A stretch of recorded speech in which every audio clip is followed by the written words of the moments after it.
Sean, we're having a good time this morning, man. Yeah, keeping us on our toes for sure. A little We have, impromptu, a little uh technical difficulties.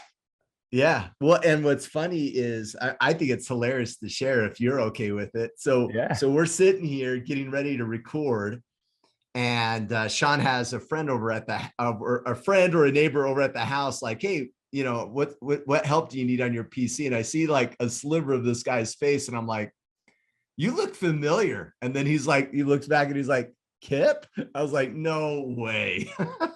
Super hilarious. So that's your neighbor, that more or less. Yeah. Yeah. Totally random.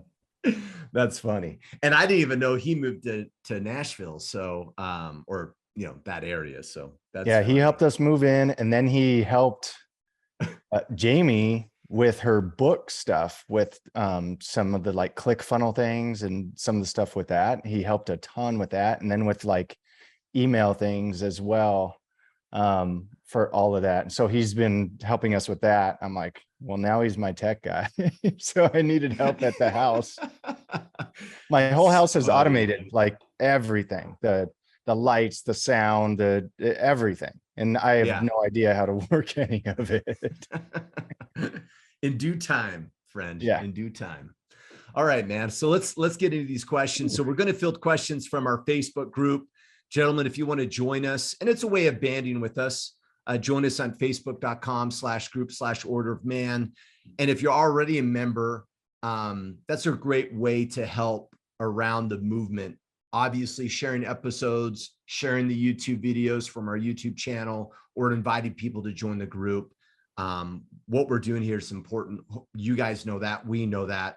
Let's encourage other men to join us as we band together to progress and to rise up and to stand for one another and stand for one another and help us grow in all the many facets that we're all attempting to grow in. So once again, that's facebook.com/group/order man. Sean, let's just get right into it. Are you cool with that? Let's All do right. it. We don't get anonymous very often, but we have an anonymous question. Oh, wow. How do I evaluate if my church denomination is preaching the truth?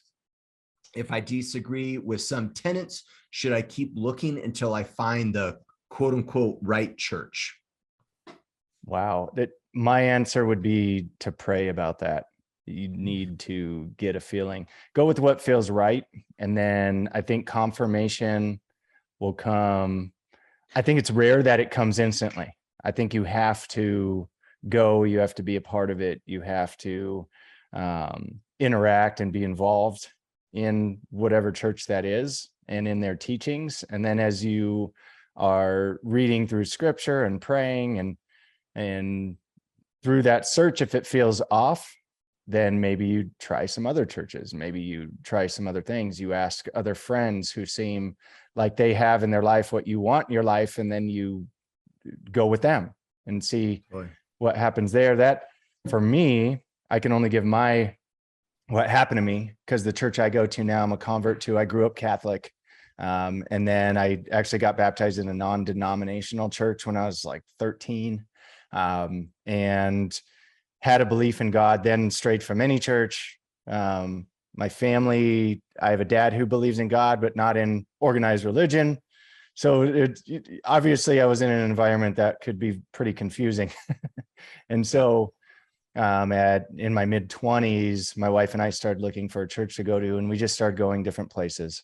Where we landed is where we're at now. It started with that made the most sense to me out of any church I had been to, and it felt right. And so intuitively, I went there because it felt the best, got baptized, got into the work of the church, got different callings. And Kip, you and I go to the same church, so you understand it. They put me to work right away, working with the young men. That was awesome, because I'm like, these 13-year-old boys know more about the gospel than I do. And if that's what they're teaching to kids, and they've got this much of a foundation in their character and who they are and what they believe and how much of a better human it makes them compared to how I was at 13, I'm in. And then I didn't get full confirmation that this was, if you want to say, the true church for me anyways. That happened like 4 years in, I think 3 or 4 years, when I was in a different calling. And we were actually involved in teaching someone about the church, and I got a full spiritual confirmation that this was the true church for me. And so it wasn't instant. It took time. I had to investigate, went to different churches, lots of prayer, lots of scripture study. And then that confirmation came unexpectedly when I was doing, even though it was work in the church, it wasn't work in searching. And it came to me anyways. But it was, like I said, I don't know if it was 3, 4, maybe even 5 years down the road. Yeah, where it I takes got a that while. full confidence. Yeah, and work on your part to know that. One thing that crossed my mind is when he wrote like the right church, right? And I immediately thought like, well, what's truth? And how often has truth been present in front of me and I didn't know it was truth because I wasn't in position to receive it. So it's very difficult to say like, oh, just evaluate the church and you'll know. Well, are you in a position to know truth? And most importantly, like, here's the other thought too, is like, how often do churches preach false doctrine? All the time. And it doesn't mean that that church or that religion is wrong. It just means that there's humans running it. Yeah.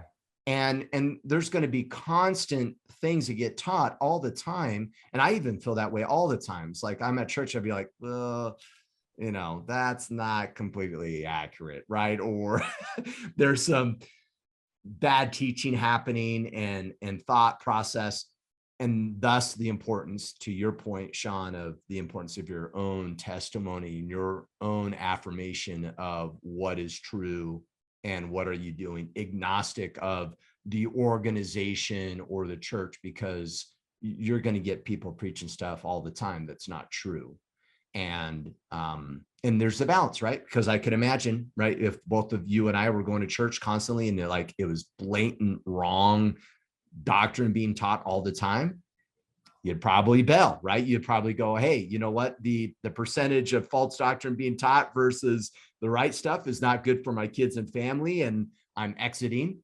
Or you can realize that humans are humans, and you go to church and you're like, oh, well, this is the principles are being taught and we're 80% there. And some of that stuff, you're kind of like, I don't know about that. And thus I'm going to seek personal affirmation of it. Or we realize that humans are also running an organization and they're not perfect and they're going to say things that necessarily aren't always true.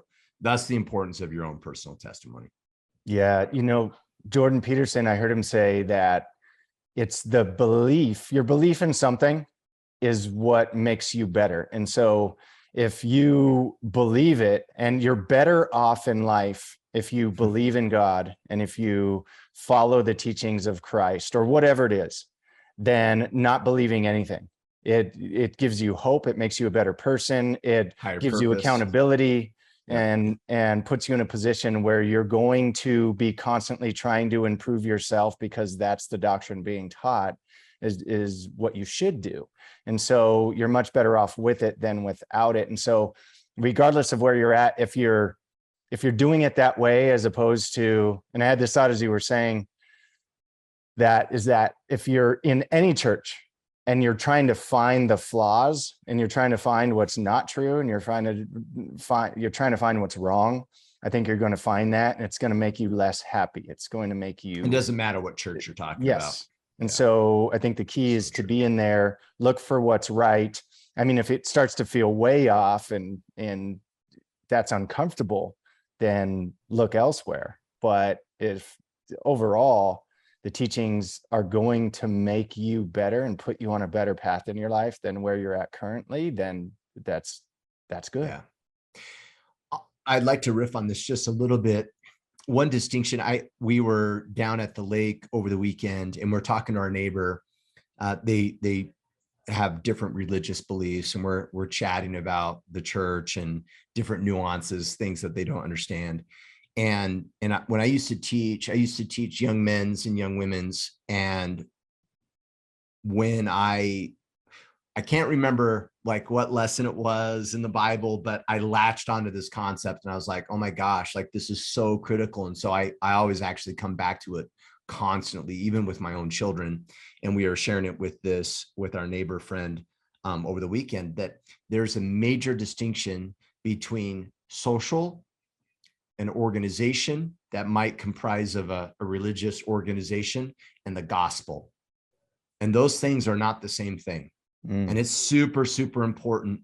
And I think this transcends religions. It's really important that you realize the differences of those things, right? And how much of we have these social constructs or social scenarios, and we might be doing those, and you might misunderstand that that's gospel, and it's not, and or even the organization, and that's not gospel. And so be mindful of that, especially when we're passing judgment and trying to understand if the gospel is true or not, that you make that distinction between those three things. Super important. Yeah, great point. All right, Daniel Wayers. I've had an eating issue all my life.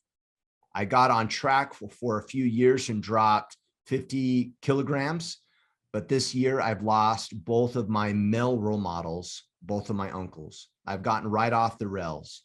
How do I get some traction again when all I want to do is self-medicate with food? You know, that this goes hand in hand with what we were just talking about, Kip, just attaching your happiness, your self-worth, your view of the future based on the human beings around you and in your life. Now, obviously, there's emotional connection here, deep emotional connection to these two people, but and maybe this will be controversial, maybe they'll be upset, maybe they won't, but you can't attach all of your emotion to somebody else, regardless if they're your uncle, your father, your mother, your spouse, your kids. You see this happen with people that lose a child, which to me seems like the worst thing that could ever happen. You lose a spouse or you lose a child, and there's nothing worse, in my opinion. And so if that happens, how do they bounce back? How do they come back? Because their entire emotional support system isn't relying on that person. And so at some point, we have to shake ourselves from the dependency on looking up to them and finding someone else to look up to. Just like if you lose a spouse, you have to, at some point, lose the dependency on who they were and what they meant to you in your life and find another spouse. And not that you have to start that search right away, but you have to accept it and move on. And so it's to just attach your current situation to them is actually not fair to them. You have to take some personal responsibility at some point and move on and find those new male role models to look up to. So probably not a popular response or answer. And even if it seems, kind of uncaring and not compassionate, at the same time, there's probably some truth in it. Not that you're not going to mourn and feel bad and be upset that they're not around anymore, but that's life. And so whatever it is that you need to do to shake yourself out and find something else to attach your hope or whatever you want to call it to, I think that's an important first start that needs to be done right away. Totally. And I could see that advice, Sean, being related to individuals that, those individuals are living in our lives, and how much do we depend on them for motivation and guidance, and how sovereign are we being with our happiness and our convictions of what we're wanting to accomplish. I feel I want to kind of give Daniel, and this isn't in contrast to what you just said, Sean, but just maybe an additional thing to consider is, you obviously cared for your uncles, Daniel, and obviously our regards in regards to losing people. I mean, we get that. And so hopefully we're not being insensitive to that. But I'd ask yourself, what's the best way to honor them? If they were meaningful to you, are meaningful to you, then how do you honor them? And are you honoring them in self-medicating and not living to your full potential? And the answer is no. So if they really loved you, they'd want the best for you. And you want to honor them and honor their legacy, then you need to rise up and be the man that they wanted you to be. And that is one of the best ways for us to deal with grief as well, is how do I need to live to honor those that I've lost? And you know what that is. And I think you know what that is. And it probably doesn't include self-medicating. And then there's probably even other aspects of your life that you could use to rise up and respect these men. You articulated that way better than I did. It was pretty much the thought, but it was a better articulation.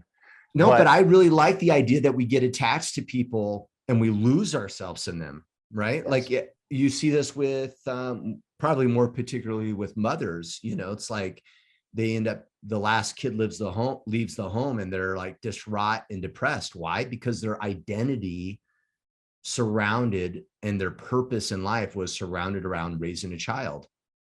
And although that's beneficial to some extent, it's also damaging, because guess what? Children leave and your children don't love you the same way you love them. So what are you going to do? They're not supposed to, and they're never going to. But do you get what my point is? Like, yes, whenever we latch our sense of purpose to people, and this is the power of religion, is a higher purpose, something that's divine and greater than oneself, that probably will never be shaken and won't just disappear per se, like a person will. Or if a person changes, like in this example, let's say these uncles are, these are amazing uncles for Daniel at one point. Well, what if they hit a rough patch and they're not amazing anymore? Then what? Yeah. What, you're going to like fall to pieces because these guys are humans and they decide to have a bad riff in their lives? Like I see this even with like grandpas. Grandpas retire, they get grumpy, maybe something shady from their past gets informed and people find out about it. And then what? Your worlds are shaken. Your foundation is destroyed. Really? Because of a person being human? Because they let you down. Yeah. And if you think about it, that really lacks a huge amount of empathy. Like you alluded to it, it's unfair. I don't know about you, but I've been in relationships where I was like needed to that extent for someone else's happiness. Unfair, totally unfair. Can't even have a bad day, right? Because everyone else is going to be, what's the word I'm looking for? Like their day falls apart just because you're having a bad day, because they're so dependent on how you show up. Yeah. Well, let me ask you this, and you don't have to, you don't want to get into it. I'd be willing to also, but you just lost your dad and I just lost my mom around the same time, right? She was almost exactly a year ago. And so we've just gone through this, right? So what did you do? If you didn't get into self-medicating and whatever else, what was the thing that helped you to not dwell on the fact that you can't call dad anymore? Yeah, for sure. Well, here's the fun part. I'm going to add maybe an element to the conversation that you're not asking, because I want to be really clear on this, and not out of disrespect, but really out of a position of like a powerful way of being, in my opinion. So for all intents and purposes, on paper, my dad was not a good dad. Like it was actually quite interesting. As I made my post about honoring him on social media, I did get a lot of comments like, oh, who you are as a man is a reflection of how great your dad was. And you know what I mean? Like you should be proud and whatever. And it's funny because anyone that knew my dad, he was actually kind of a shitty dad. Like he really wasn't a good dad. However, I still honor him and I respect him because, one, I wouldn't be here if it wasn't for him. But I accepted him the way he was. I got really present to the idea that I loved him and I appreciated it because I chose to. Not because of how he was, not because of this, not because of that, not because of any of those pretense, because I chose to. And imagine the power of that, Sean, when we even think about spouses. Why do you love your wife? Everyone will typically say, well, she's a good mom, she's this, she's that. And what happens when she's not? Yeah. Are you going to still choose to love her then? And for parents, we don't get to choose them necessarily, right? But I get to choose to accept and honor him and love him for the person he was. Okay. Now, with that said, how did I deal with like the loss of a parent? Is almost, to be frank, what I said earlier to Daniel was, you know what? I saw the man, I saw him for who he was. And as a human, realizing that I need to have empathy to see how he showed up in the world. And there's so much aspects of him that I will never know, right? Because I'm not him, right? And he wasn't as open in communication. So I make my own assumptions. I knew he loved me. I knew he loved my siblings. And through that, really focusing on honoring him and making sure that I show up in a powerful way as a father, perhaps what I think in a way that I think he wishes he would have. And so I use the power of him, you know, and don't get wrapped up into this, anybody. This used to be my story way back when. It's not my story anymore. So it's not like, it doesn't have an emotional meat to it, right? But I used to run this story like, he never saw me play basketball. Never. This man has never been to a single game of any sport I've ever played. I've never been in the movies with him. Literally, my time spent with my father was always working.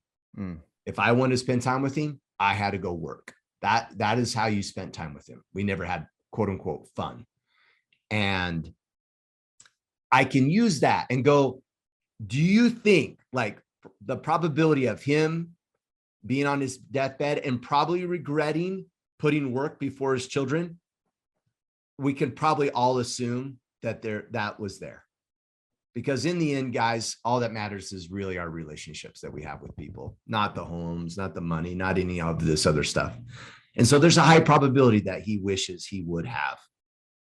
And so I use that and go, you know what? Then I'm going to learn from him. I'm going to honor him by learning from him and saying, you know what? I'm going to make these things a little bit higher priority, not maybe a little bit, a lot more higher priority than he did.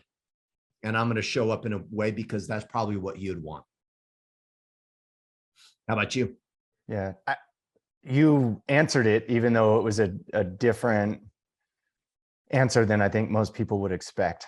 And the way that you answered it is that you took from him maybe the gifts that he had, the things that he did well, incorporated them into your life and how you were. I mean, I'm sure you have a great, like, I know you have a great work ethic, right? So without a doubt. And that's 100% from my father. So if you took that from him as a gift and you took it and ran with it, and then you discarded the things that don't serve you. And so that's the same thing. The difference is that, you know, maybe he let you down at some point, or you felt like he did. And you detached from that earlier in your life, and it made you more sovereign. It made you better because you knew what not to do. And so the only thing I could say is that if this guy who asked the question, if he didn't have that from his uncles and all he saw was the good, and that's all he thought they were, either way, he still needs to detach his worth from that, take what they did well, be inspired to be that man that they would want him to be, and be sovereign in it, you know, and get better at those things. And then just as a last point, it, again, kind of back to the compassion part of it, if he still feels like he just can't detach, then he's got to talk with somebody. Go to therapy, go and sit with somebody who knows what they're talking about psychologically and can help him through the process. I think too many men are afraid of that because it's proof that they're broken. So, I mean, and so the proof is already there if he's self-medicating with food. So get in front of somebody who can really help him psychologically and get him on a better path, maybe give him some resources for filling those gaps. Daniel, Jocko did an episode, and you can message me on Instagram if you want, or Facebook, but Jocko did a podcast episode around dealing with grief. I've shared it with tons of people over the years. I logically understood what Jocko was saying, but it didn't really actually connect to me with me until my father passed. And then I was like, oh, I got it. Like it was very meaningful episode. So I can shoot that your way. Sean, how about you? How did you deal with, if you don't mind me asking that question, how was that for you in the loss of your mom?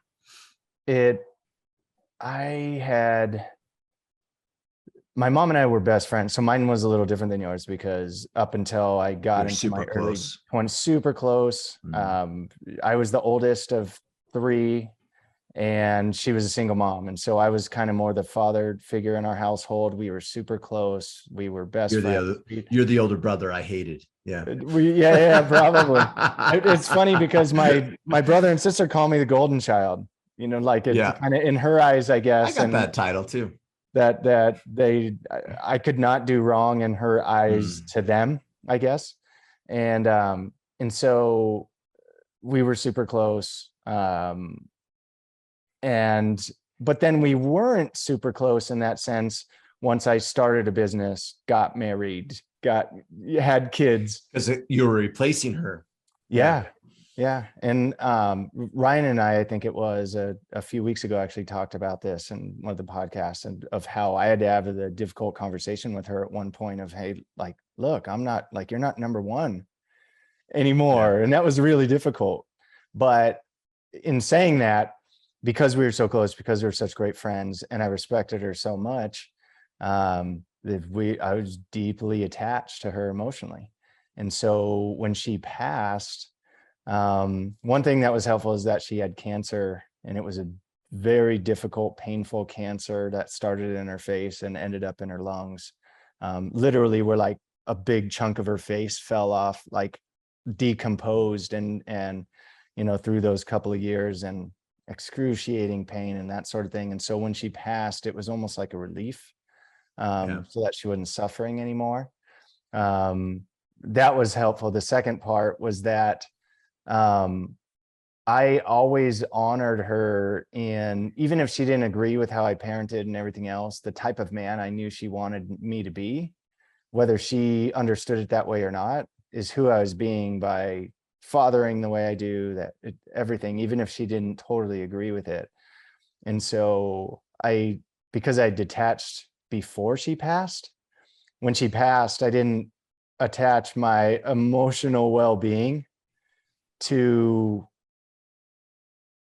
her and how she expected me to be and wanted me to be. And so I think it comes down to, she must have done her job well, because I became so sovereign that I was willing to even let her know that she wasn't like first and foremost in my mind anymore. Whether or not she saw it that way, Ryan talks about this a lot, that our job is to build up sovereign people, sovereign humans, men and women in our sons and daughters, that can make a positive impact in their communities and in society. And through that is a lot of detachment that we're going to have to give on our part, but it also involves a lot of stepping up from our kids that they're going to have to do as they take over their sovereignty and become more independent of us. And so I think that because she did that well, and whether it was just her or, part of some of the stuff that I got from my dad as well, either way, I think the work on myself before she got to the point of passing, in controlling emotions, becoming sovereign, made it so that when she passed, it was a little easier. And so the only thing maybe I would add in thinking about that, now saying it, is that, maybe he didn't have as much sovereignty as he thought before they passed. And it's something that he wasn't really working on, and maybe was dependent on them, whether it was them helping hold him accountable, continuing to be those good examples that he could attach to, or whatever it was. Maybe didn't have enough support around him in increasing his sovereignty before that, right? So I don't know if this came from the IC or if it was Facebook, but I think you said Facebook. Yeah. I mean, maybe the guy needs to join the IC or a group that he can find more men that will push him, that'll help him to be better, that will be good examples that he can attach to and look up to until he gains that sovereignty on his own. Yeah. All right, Vincent Bellatoni, do you find your game and skill, hold on a second. All right, we're talking jiu-jitsu. Do you find your game and skill develop faster if you're focusing on a particular aspect of training for a session, or do you find a more broad, let's just roll and see what happens approach to work better for you? Reason I ask is I know focusing on particular aspects of my style when kickboxing and self-defense, such as defense and head movement, really helped me develop that individual skill faster than just going in without something I'm working on in particular, which would up my whole game when I threw it all together. I feel Brazilian Jiu-Jitsu is much more complex and three-dimensional, so it might be difficult to focus on one thing, but there might be a way to it I'm just not seeing. Do you want me to just ramble off here? I'll just say mine and it'll be quick, and you're gonna have better perspective, I think, because you've been training longer than me. But I can say that I just recently changed gyms in our move, and the gym I was going to before was more of almost like a fight club where they did teach technique.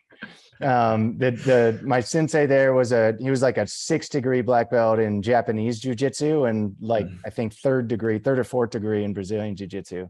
So he's very well versed. He also, I think, was a black belt in judo, maybe. So he had different styles and things he understood. But he was kind of back end of teaching, I think, and turned it into more where guys could come in and roll. And if guys wanted to come in as white belts and get their butts kicked, they could, and you'd teach them a little bit here and there. But it wasn't super structured, is the point. And so this new gym that I'm in now is super structured by a 4th degree Brazilian Jiu-Jitsu black belt who's only trained in Brazilian Jiu-Jitsu. And so he's very structured, where we come in, it's 30 minutes of teaching a specific thing and just, repeat, drill. And then you free roll for the last half hour. So you get both. But I think doing it that way for me already has been more effective in my learning. And I think the curve is going to be much faster. Now, in saying that too, me just kind of going into Fight Club for the last few years has also given me a lot when it comes to free rolling, where I find stuff, can see stuff, notice things that maybe I wouldn't have noticed as much with just the structure, as opposed to guys actually choking me out so much, in different ways. And so it was good on both. But for sure, the specifics of training, drilling, and repeating one thing, even into our free roll, to me has been more effective. My learning curve, I think, is going to be much faster. Yeah, I would agree. I just echo what you said. I feel,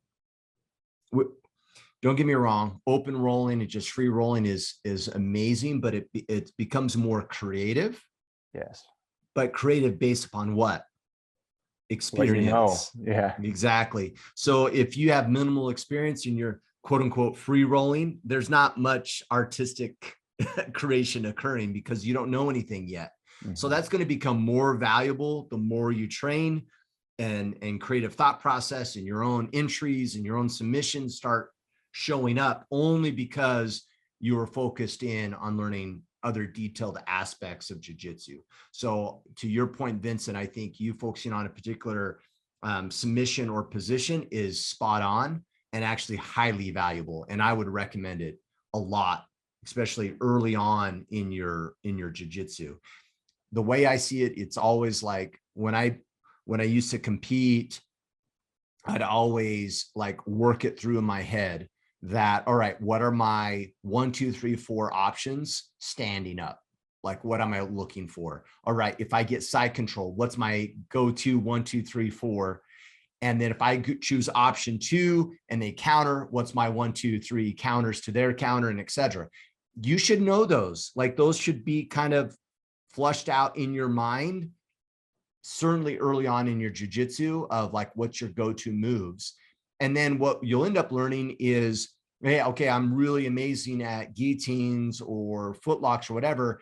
Now I'm not going to do those at class anymore. And now in open mat, I'm trying to just really focus in on the Kimura. And so I'm just going to Kimura every damn thing that walks and see how it works out. And people are going to offend it and it's not going to work. And I'm going to stick with it and evolve it and just fine tune. And that's not going to be present if I go default to what works all the time versus forcing myself to focus on a particular aspect of jiu-jitsu. That's the only way you're going to get better at it. So to your point, Vincent, it sounds like you're already on that path, that focal point that you saw in kickboxing. I would continue down that same exact thing.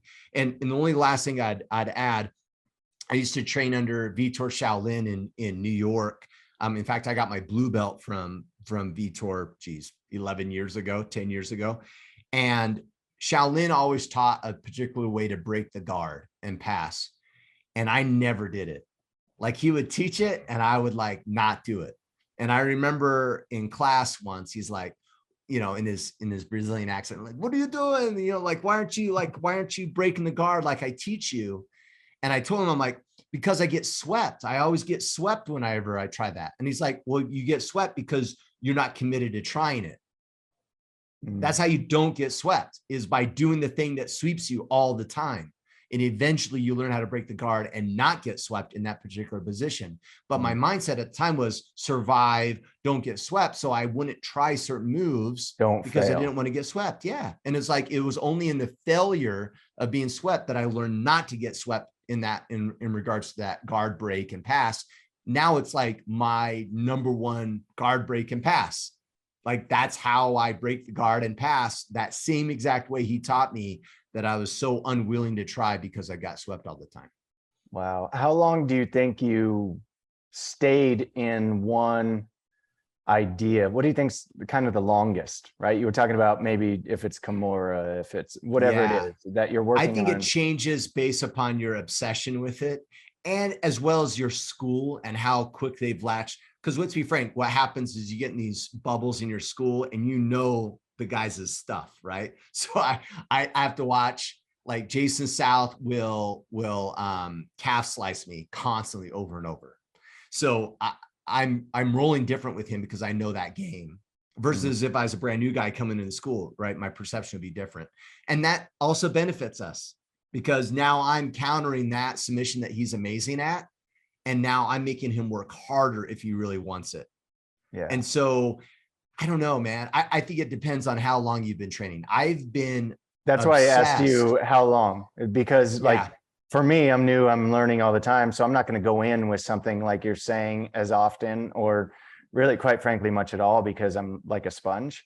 And so for you as a black belt and way more years behind you as you're going in, that's what I'm saying about how long. If you're not going in obviously learning fundamentals now, but you want to work on a specific part of your game, what do you think is the longest you've found yourself being obsessed on getting a certain technique down? Probably about 1.5 years, almost 2 years. Wow. Yeah. The Kimura, I've been just like, I just go for it everywhere lately for literally last 2 years. So bad that, like, at the gym, everyone's like, oh, it's the Kip Mora is what they call it. Because I'm so, and I'll do it in a ridiculous way. Like, I'll go when I shouldn't go for it, and I will hold on to it when I should probably let it go. But I want to feel all the resistance, all the problems I have with it. And now it's evolved because everyone has leveled up the defense. And now what was working before, it's not working anymore. And so there's still something to learn. And so I'm just still latched onto it. And now it's evolving into something else, right? Because it's not working anymore like it used to. Yeah, that was a big answer to a big question, I think, because I was thinking like months, right? Maybe No. I was thinking in the range of weeks or months because of the level I'm at. So I think that was an important for anybody to hear, that there's, depending on what it is and what level you're at, there's different Yeah. time frames for. And I think that's true, Sean. Like, for instance, I think what will probably happen for most guys is they'll go, okay, I'm going to focus in on, I don't know, offense from side control. And I'm just going to like go heads down until you're at class in open mat and people are blowing through your guard and submitting you all the time. Then you're probably going to stop and go, you know what, pivot. I'm going to focus on guard retention and defense off my back, because that's the lowest issue that I'm having right now. Yeah. All right. Next one. All right. Next question. Seaman LeBeouf. Sorry, man. All right. I'm currently 10 years in the military. I love leading and guiding soldiers. However, I have two sons, a 4-year-old and a 1-year-old. How do I weigh job satisfaction and security versus the long hours and constant threat of leaving them for months at a time? I'm at a point in my career where I have to make a decision to do 10 more or get out. I guess what I'm really asking is it possible to be the husband and the father I want to be while being absent often because of the Army? Thanks for what you guys do. Yes, that it is possible, but only if when you are there, you make the time quality. And this isn't anything where people struggle with balance because they want a perfect balance. They want to be home X amount of time. They want to be working on their spiritual lives X amount of time. They kind of want it to be a perfect wheel, right? And I might have been Covey where I saw this or learned this for the first time. Like, there's never a perfect wheel. It's always going to seem like the tire is flat because one area is going to be way less time than some of the others, and everything happens in seasons. But where you make up for that, so it's, instead of trying to have the perfect amount of time, you just, with the time that you have, you make that as perfect as possible. So you make it more effective in the time that you have, where I see this happen to people in business. I see it happen to them in their spirituality. I see it happen, in their financial lives, in their marriages, where they make that excuse of, I'm here all the time, so I can't be as effective in that. But then those same guys, when they are home, let's say it's business, like what we're talking about. Oh, I'm gone all the time. And so, I need to be home more with my kids, so I can't continue to pursue this career, this business. But those same guys watch football every Sunday or Saturday, and they spend 6 hours in front of the TV on the time off that they do have. So the effectiveness of your being better in your relationship with your wife or as a father isn't because you don't have the time. It's just you're wasting the little time that you do have with a hobby, or with something else or whatever. Maybe they go golf for hours. Maybe whatever it might be. Yeah. Right. And so it's a matter of prioritizing and really taking a step back and saying what's really important to you, if that's true, and then maximizing the time that you do have when you're there. So is it going to be harder? I'll also say yes. Is it going to be easier to do it that way as opposed to getting out of the military and finding a job that's 9 to 5 or whatever it may be? That may be an easier route to being effective in your fatherhood and in your relationship with your wife, but it doesn't mean that you can't do it the other way. So it's just a matter of what's important to you, cutting out the stuff that doesn't serve you, and being effective in the time that you have. Fred Jeffers, advice for people accepting where they are right now, how to find the next step. So people that are kind of accepted the current lot, maybe a little content, is what I'm reading with that question. I can't honestly answer it from a personality perspective, yeah, or from Yeah, experience. from experience or from, yeah, from a similar viewpoint, because I can't imagine myself living that way. It actually kind of irks me to think that I might settle. That's one of my least favorite words, if not the, in my affirmations, it's always said, I will not get to the end of my life and say, I wish I would have ... And so to me, that means if I'm not maximizing all the time that I am given, knowing that I don't know how much time that is, it's hard to settle into anything. And for me, it shifts in that. It doesn't mean you pursue, you get to X amount of money and you keep trying to make more money or whatever it may be. It's that if maybe I settled in to make enough money, but I see some areas in my fatherhood that could improve, or there's things I could be doing for my wife that would improve our relationship that I need to get better at. Maybe it's even like learning how to say sorry, whatever it is. There's, all of us can be better in something at any point. And so it's, in being that way and operating that way, it's hard for me to understand, kind of to look from their eyes of settling in to being comfortable. I think you don't settle because you're committed to something greater than yourself. Yeah. And maybe that's why that doesn't seem feasible, because there's too much important things to focus on than just comfort of life and things being easy and the avoidance of things that are difficult. And so maybe that's the advice, Fred, is what are you about? What problem have you taken on and chosen to be about? And if our lives are strictly from the perspective of, I want a comfortable living and provide for my kids, guys, let's be frank, that's weak. Like, it really is. It's a low level. That's low level. That's a low level game. So you want to be a hard charger, then find something that is important and tackle it and make it your problem and use it to drive you forward, give you higher purpose in regards to why you even wake up in the morning. If we're waking up in the morning for the sake of making money and then I'm projecting and being a little mean. I do it too. But how often our purpose is, well, I want to create a great life for my kids and comfort. Bullshit. Like, here's the reality. You want what's best for your kids? You sell all your shit that's nice and you go throw them on a farm. Your kids are actually better off probably without you giving them a lot of nice things. So that's not a good reason. So find a better reason. Find a better reason than that. And I'll say, I think what you said, know what you're about. Honestly, if your goal is, I want my 9 to 5, I want to watch football on the weekends, in that I'll be a good supportive husband, I'll be a good father, I feel like I'm ticking all those boxes and I feel totally happy in doing that. Who am I to tell you to do it any different? Oh no, there's my makeshift studio that I just built. Yeah. Dropping bombs on you. Who am I, if you're totally happy in that, who am I to tell you you should push beyond that?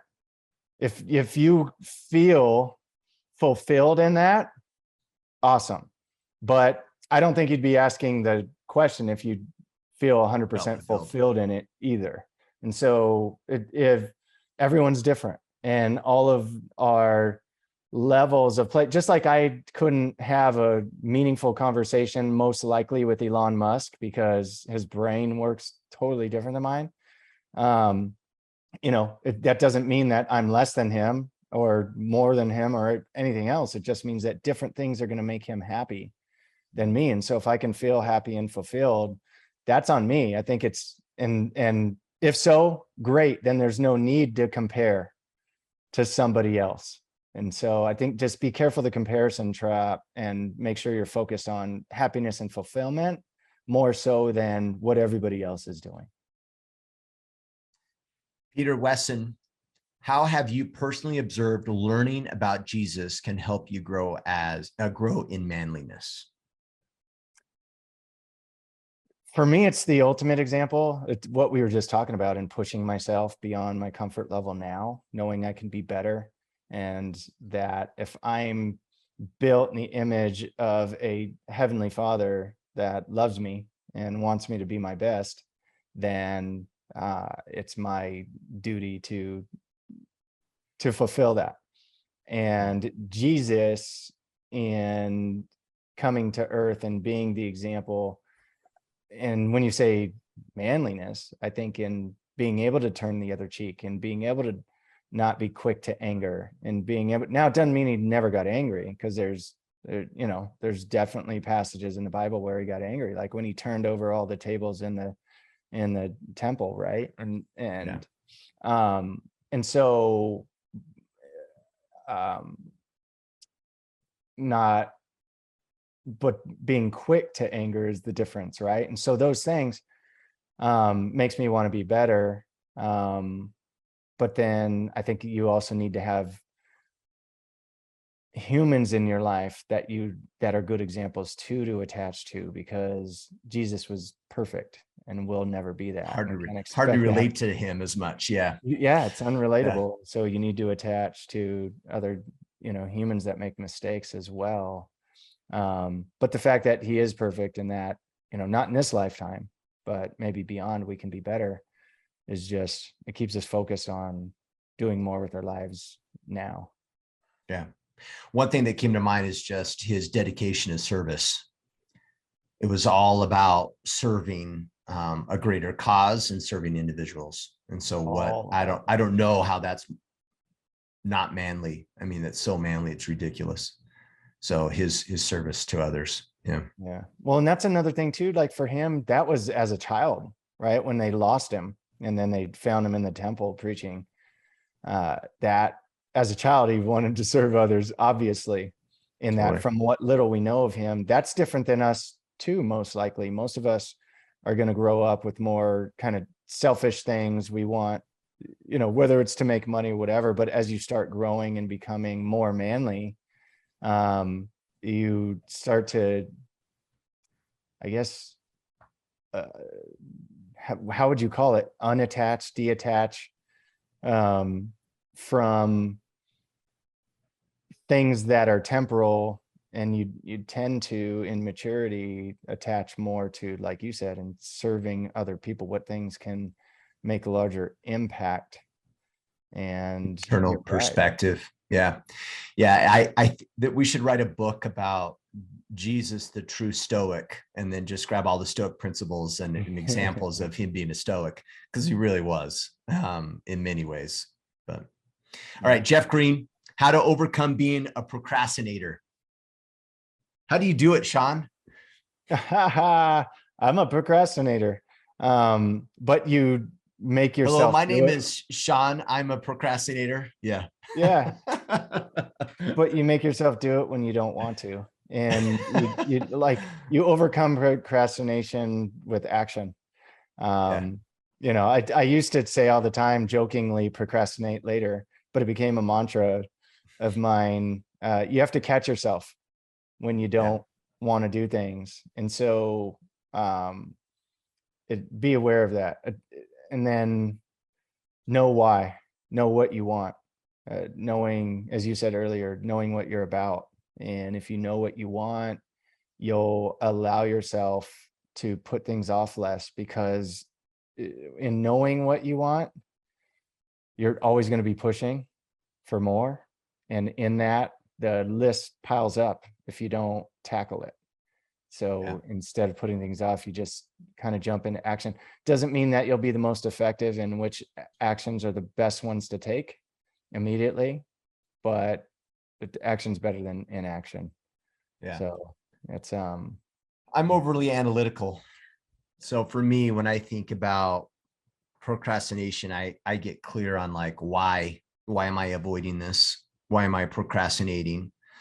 And I get present to why I'm lying to myself, because most procrastination is a lie, right? It's like, and laziness. Yeah. But you justify it through the lie, right? It's like, you should, I don't know, clean the garage, but you choose not to. And here's the human nature.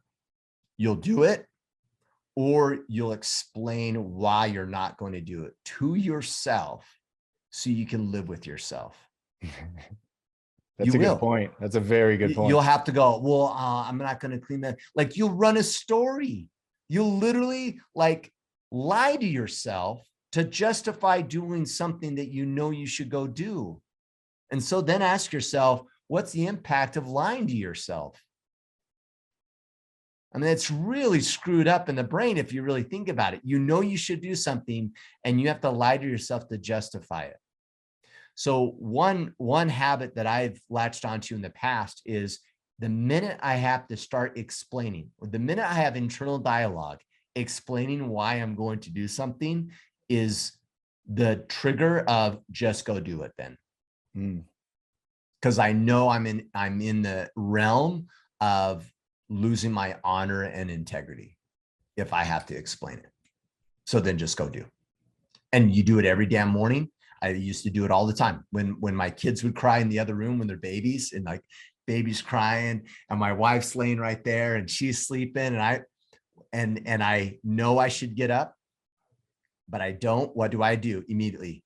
Why I'm not going to get up? Well, because I got work at, I have to get up at 5:30 and she can take a nap later. So she should be the one. Like, I literally explain why I'm not going to get up, which is just the sign of get your ass out of bed and go do whatever it is that you're explaining that you shouldn't do. Well, let me ask you this, because we're totally different. I'm not analytical. I'm not, it's so we use different sides of our brains most of the time, you and I. Yeah. So as you were saying that, I thought, okay, for your personality type, the hardest thing is overanalyzing and into inaction. And my personality type, the challenge is in taking immediate action, maybe you're not doing the most effective thing. So as you were talking about justifying it, I thought for my personality type, it's more, okay, I was doing something.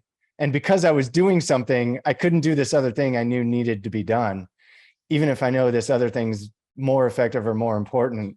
It was my jumping into action immediately that became the justification. And so would you say that's true for you?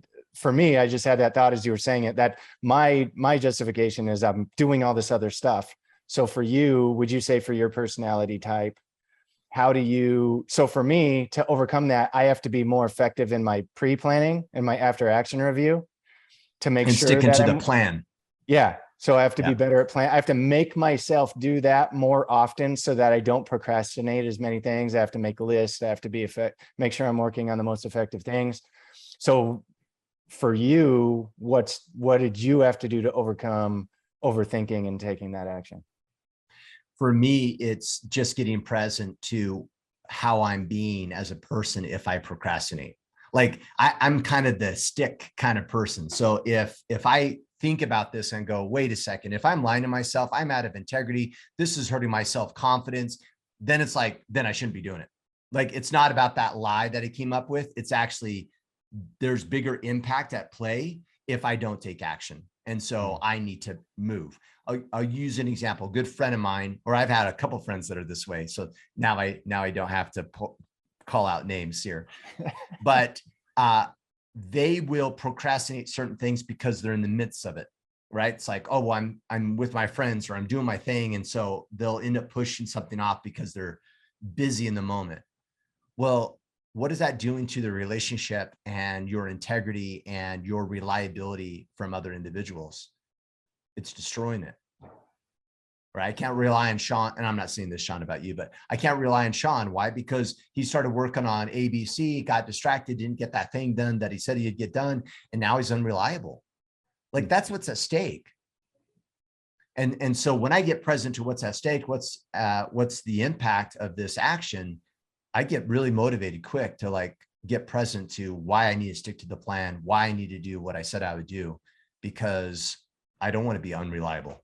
I don't want to be affected in a negative way or have a bad perception of self because I'm out of integrity. Wow. Yeah. I'm glad I asked, because I would have never related the question that way. So two totally different answers, I think, but hopefully. Yeah, totally. Yeah. You're just like, psychoanalyze that, Kip. Jeez. Jeff's like that. I was just looking for some hacks. Hacks. Here you go. Atomic Habits. Jeff, if you haven't read that book or got that book, it's a great way to build some habits around our default mentality of procrastination. I just like to logically be connected to it versus just like, oh, I generate a new habit. How did that work?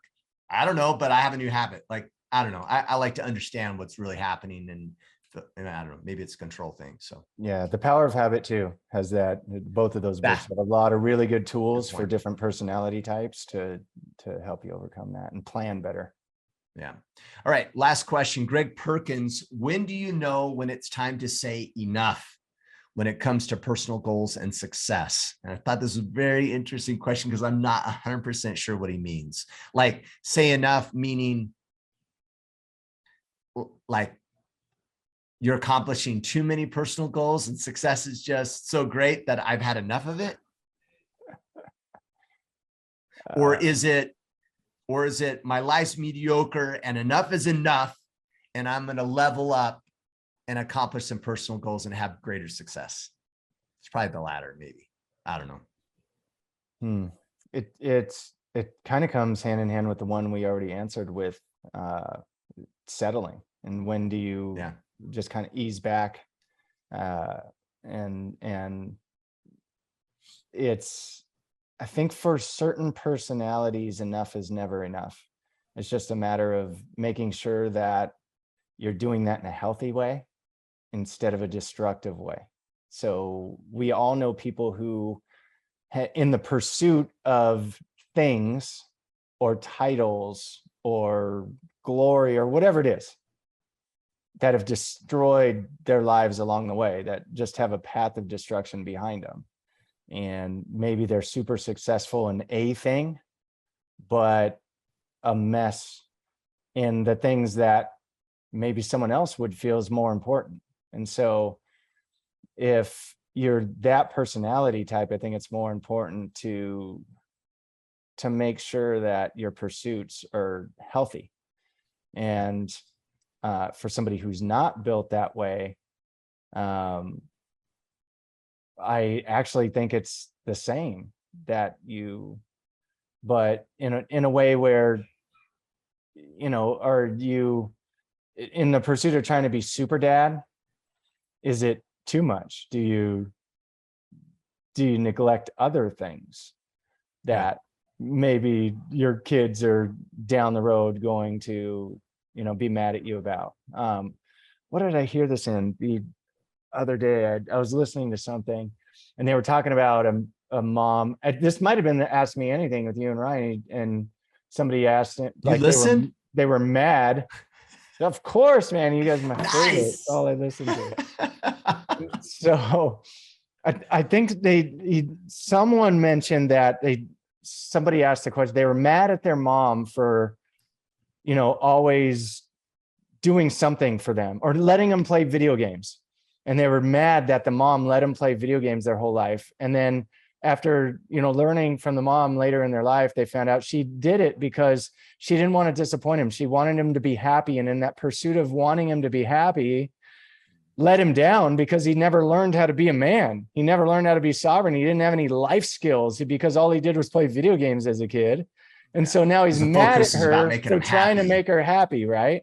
And so I think we need to be reflective on how what we're doing affects the people around us and the most important things in our lives, and then figure out if we're giving enough to those things. And then, like I said, you're going to evolve in it just being enough for your kids. Now you've got being a pretty good dad down, you're doing a good job there, but you can continue giving. Maybe you start giving more in your community and your church, and that grows from there, so that enough is never enough, but it's in a healthy way.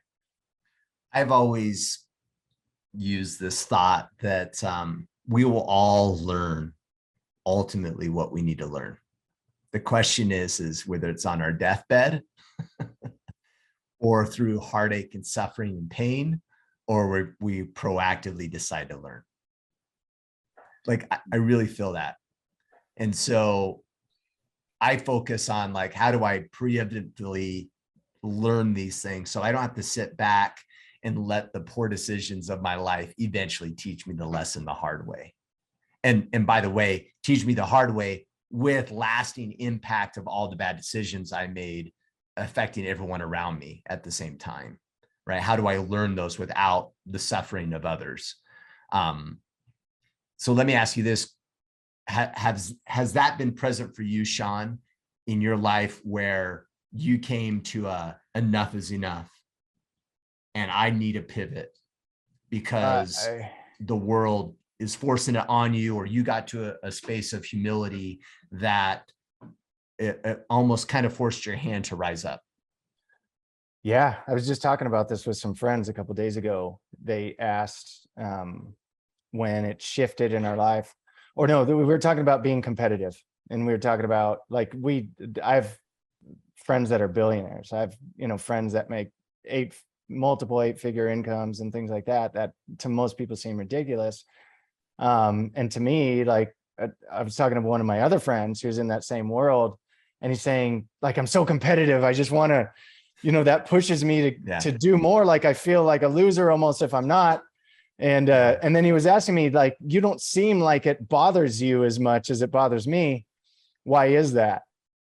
And my answer was I was forced into it. When my wife got sick a number of years ago, after our middle son was born, which was now 12 years ago, where she got sick, she got an autoimmune disease and had literally couldn't move off of the couch for a long time. Like, she was totally incapacitated. And before that, both of us were hard charging, go on appointments in our office. Like, we made this joke, like, we only work half days, 12 hours every day at minimum.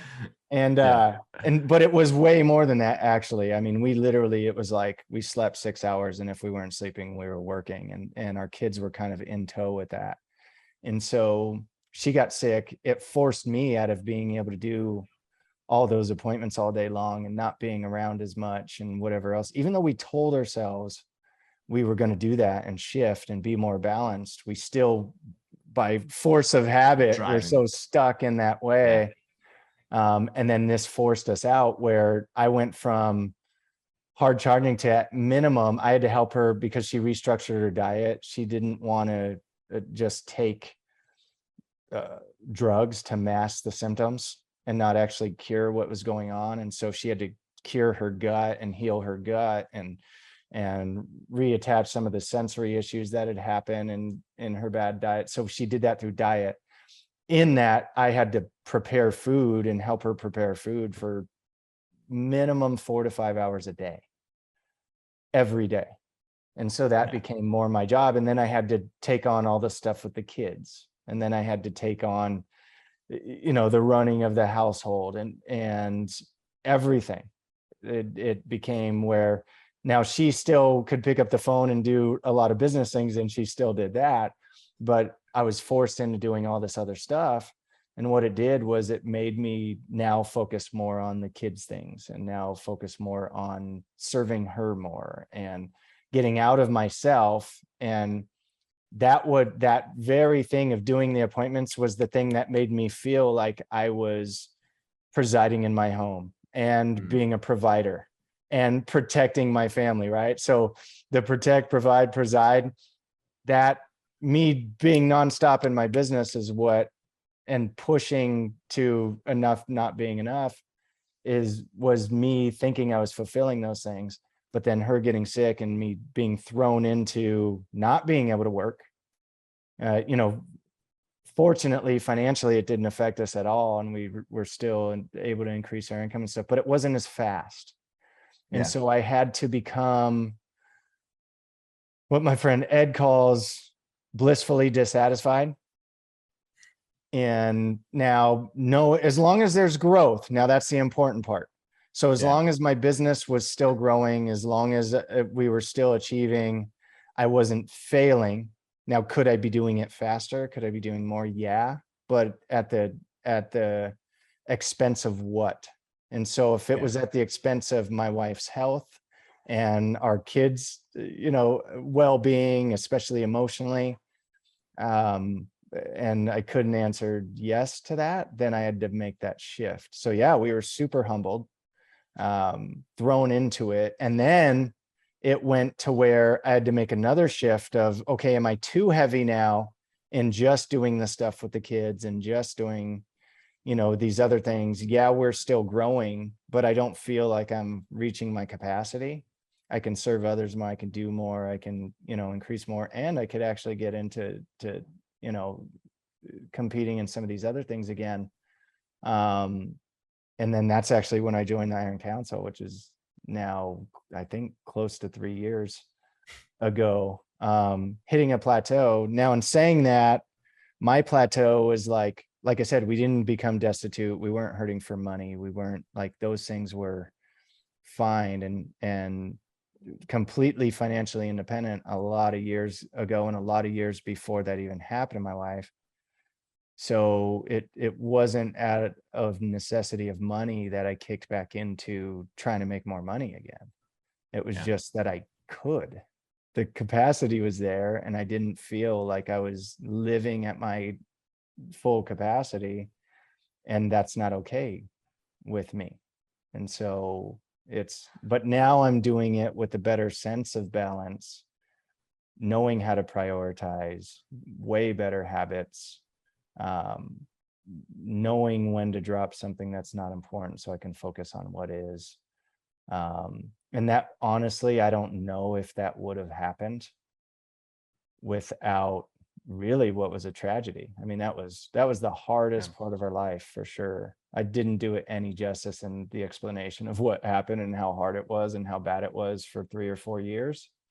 And combined with that, we had like the hardest thing happen to us in our business and everything else as well. But as hard as that was, it was maybe the best thing that happened to us. Because you became better. I always use this analogy all the time. It's like, because we get this question used to come up more often than not. Maybe they're tired of the response, but how do you grow? How do you move beyond your past and deal with bad decisions? And the answer to all of that is become a better person in spite of it, so much that you can't help but be grateful for the thing that occurred. And it's crazy. Like, I am almost grateful. Not almost. I am grateful for getting divorced. And it's not because like, oh, my ex-wife was broke. No, it's because it forced my hand, and who I am today wouldn't have been if it wasn't for that situation to occur. So back to the gentleman's question earlier about his 2 uncles, make that the best thing that could have ever happened. And you make that the best thing that could have ever happened to you by rising up and becoming the man that you were meant to be. The best man you could have been, only on your own without their help and support. Exactly. That's the best way to rise up from difficult circumstances or tragedy that might occur in our lives. All right, gentlemen, thank you for listening in today. Connect with Mr. Michler on the socials at Ryan Michler. Like I mentioned earlier, join us on Facebook, facebook.com/group/order of man to band with us. And as always, band with us, share the message, share this podcast, hop onto YouTube, share those videos, get more men into the fold, because that's really what we're about, is standing for one another and helping men ultimately become the best versions of themselves. Until Friday, for Friday Field Notes with Mr. Michler, take action and become the men you were meant to be.